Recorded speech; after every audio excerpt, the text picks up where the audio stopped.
How's it going everyone? Laser here, and today I'm bringing you a review of the ROG STRIX 3080 from Asus. We'll look at the performance charts, at the general aesthetics of the card, and how it overclocks.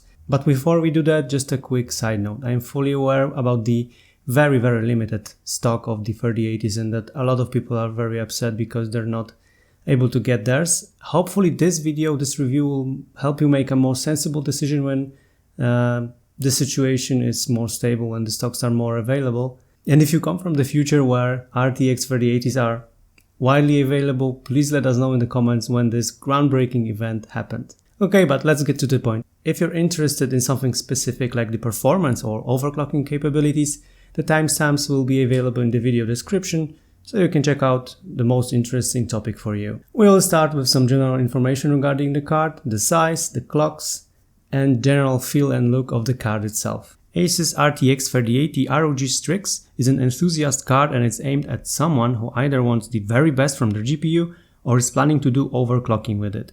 It has a base clock of 1440 MHz and can boost up to 1935 MHz in OC mode or 1905 MHz in gaming mode, which is the standard mode for the card. It also has a silent mode, which makes the fan curve a little bit less aggressive and results in quieter performance, making it run a little bit hotter as a trade-off.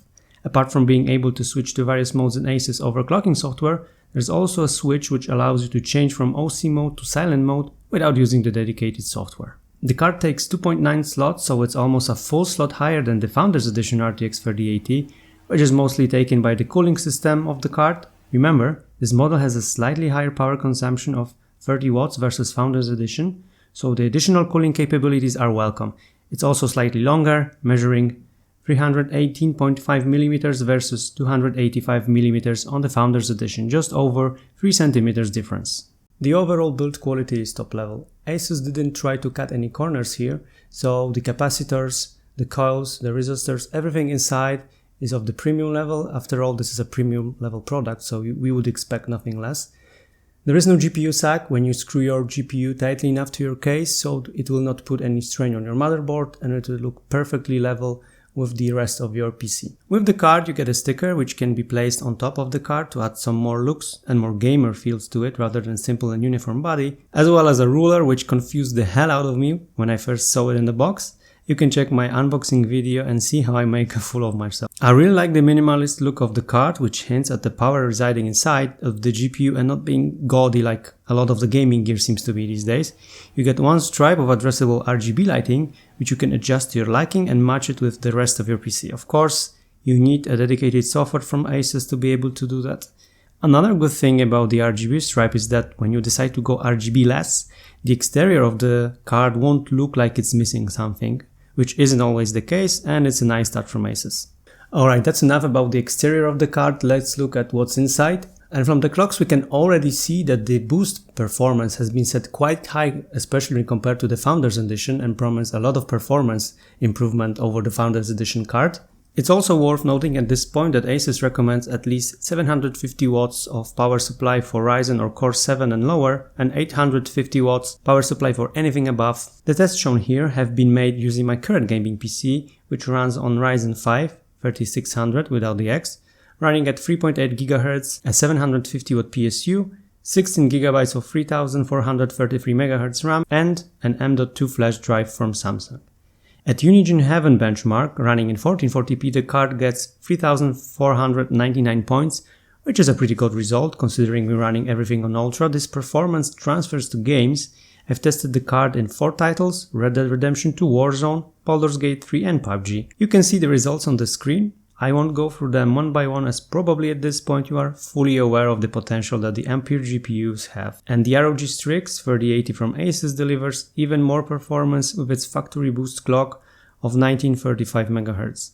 We can do better, but we'll talk about it in a moment. And at this point I just wanted to share some personal notes regarding the card and the performance. When I first got it, when I plugged it in and tried to test how it runs in games, I launched Red Dead Redemption 2, went to settings, turned all of the settings there to maximum, ultra or whatever was the highest available, and to my surprise, when running the benchmark, the game was running at 40 frames per second. On 1440p of course, but still 40 frames per second. And the reason behind it which for me was a curious thing to discover, is that some of the settings, like for example MSAA, can put up to 56% of the total load on the card itself. So whenever you're choosing your settings for the game you want to play, just be aware that some of the settings might put much more load than the others. So probably it's worth, for example, skipping some of the settings and just staying with ultra textures, ultra lighting and so on, and just skip those that put too much strain,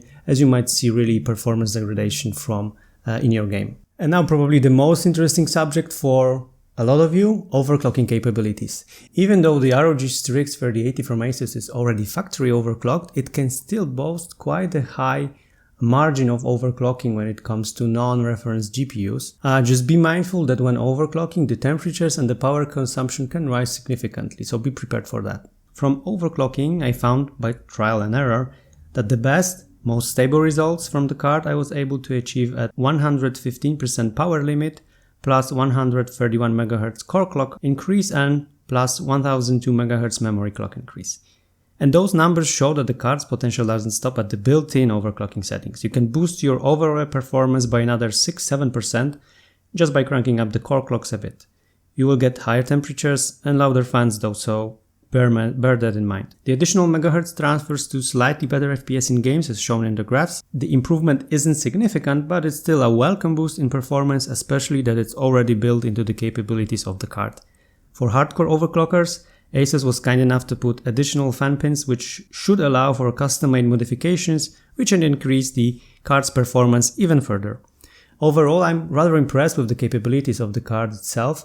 I was expecting probably plus 30 or plus 50 increase in clock count like most of the cards allow us to do, but in this case, since the GPU's power has been raised by quite a bit and you can still manually raise it even further, you can achieve pretty impressive results, which also transfer to better results in games. And I think at this point, Asus ROG Strix 3080 is one of the better performing cards when it comes to overclocking. So for all of those that want to overclock, all of those that really are into overclocking and maybe manual modding, this is certainly a card that you can look at. Now let's move on to thermals and noise levels.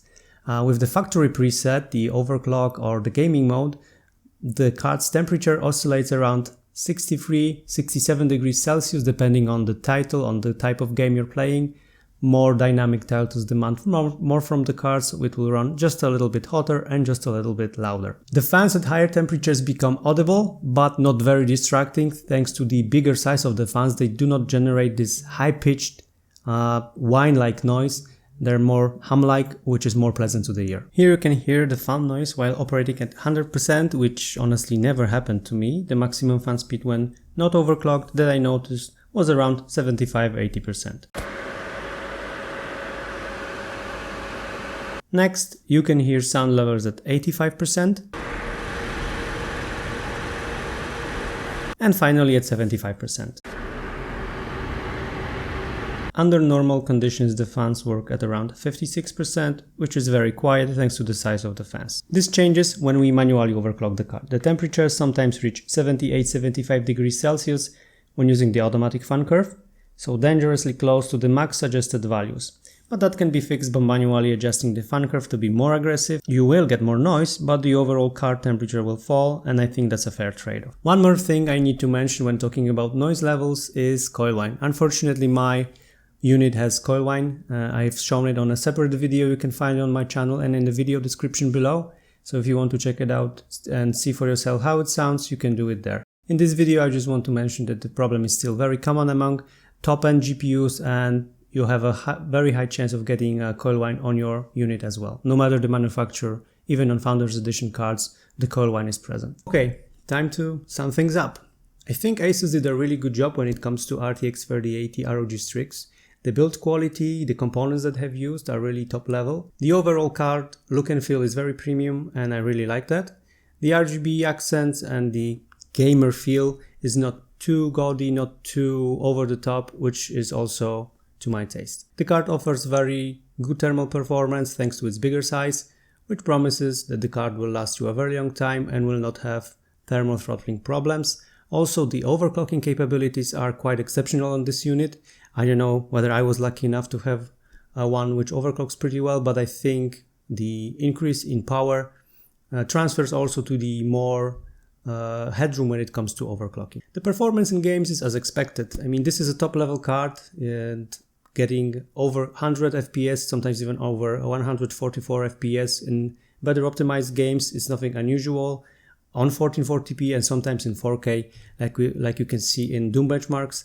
So if you're looking for a top performing card, you don't mind spending that extra money to get additional couple percent more over the other cards, then it's definitely worth a buy.